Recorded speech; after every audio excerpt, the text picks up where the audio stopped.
喜欢养花种菜的朋友，不免经常会上网查找一些资料，学习和借鉴。近来看到有的文章和视频谈到小苏打在花园中的神奇功效，并列举了小苏打的众多妙用。但这些在花园中使用小苏打的方法真的有效吗？今天就针对网传的一些小苏打的妙用逐一探讨一下。如果有不同的意见，也欢迎留言指正。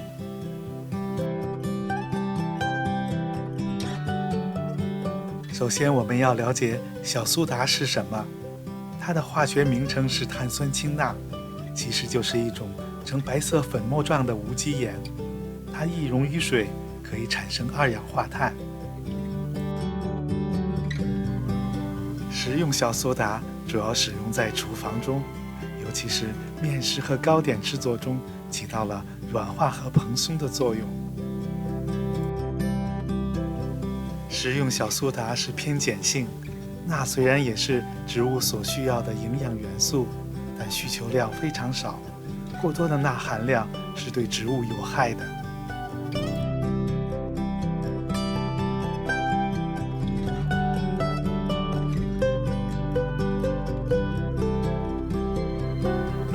以前我和大家一起分享过如何制作休眠油来治理果树的虫害。事实证明，小苏打配合其他的材料是可以治理害虫的。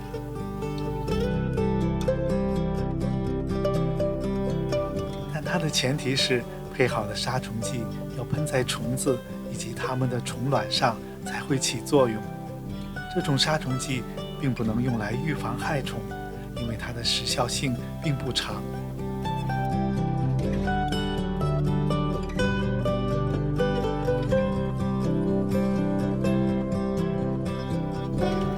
实践证明，小苏打溶液是可以预防植物得白粉病的。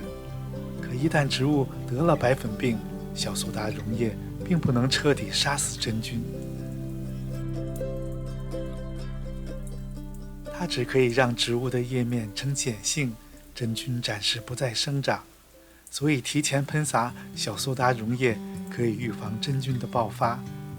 同时，关于小苏打还可以治疗叶面黑斑病的说法，实际上也并没有看到什么效果。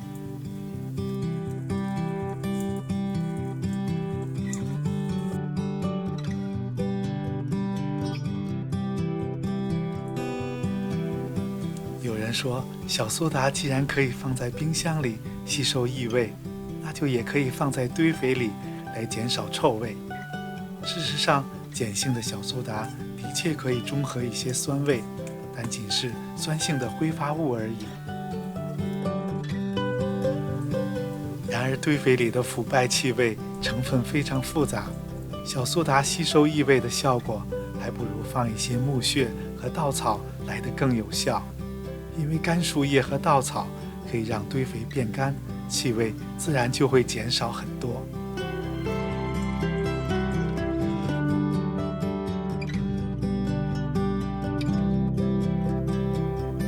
前文提到过，小苏打是一种无机盐，除非植物缺盐，小苏打并不太可能让植物开花更多，也缺少这方面的直接证据。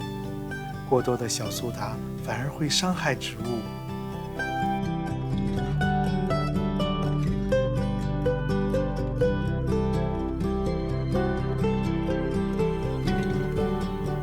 网上有种说法是，小苏打是碱性的，所以可以降低土壤的酸度，这样番茄就变甜了。然而少量的施洒小苏打根本不可能改变土壤的酸度。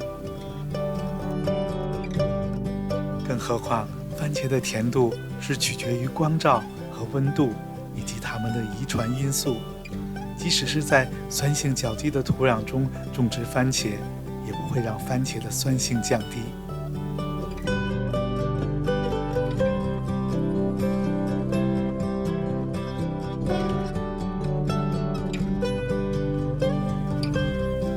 食用小苏打内含有钠，所以说足够量的小苏打是可以杀死杂草的。但这个成本就是太高了，而且效果还不如直接使用食盐。然而过多的使用小苏打和食盐都会对土壤造成污染，所以用小苏打作为除草剂并不太现实。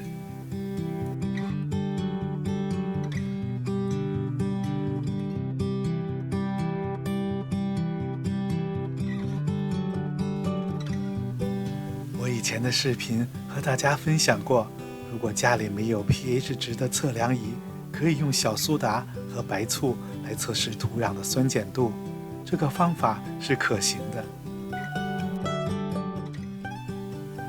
但是这种方法也有个不足，就是不能够为你提供一个具体的数值，只能判断土壤大概是偏酸性还是偏碱性。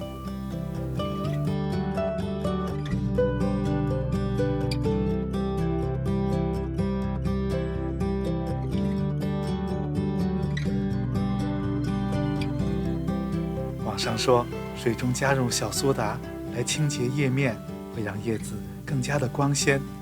可是我们都知道，如果经常用小苏打来洗手，都会让皮肤干燥起皮。所以试想，用这种碱性的溶液经常擦拭叶面，实际上是对植物的一种伤害。老园丁曾经告诉我，可以用香蕉皮擦拭，或者就是清水就已经足够了。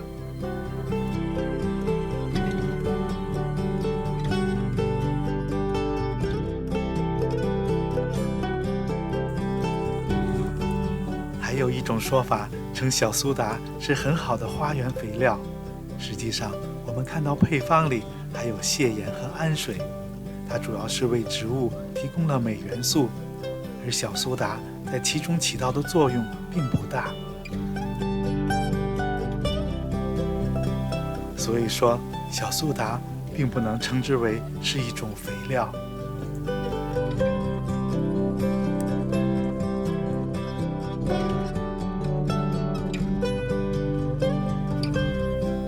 网上还流传说，用小苏打和白糖混合起来就可以杀死蚂蚁。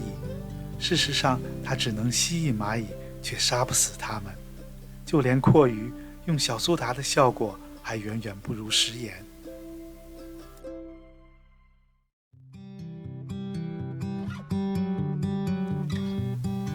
或许小苏打在我们的小家庭种植中还能起到其他的一些作用，也欢迎您能来分享经验。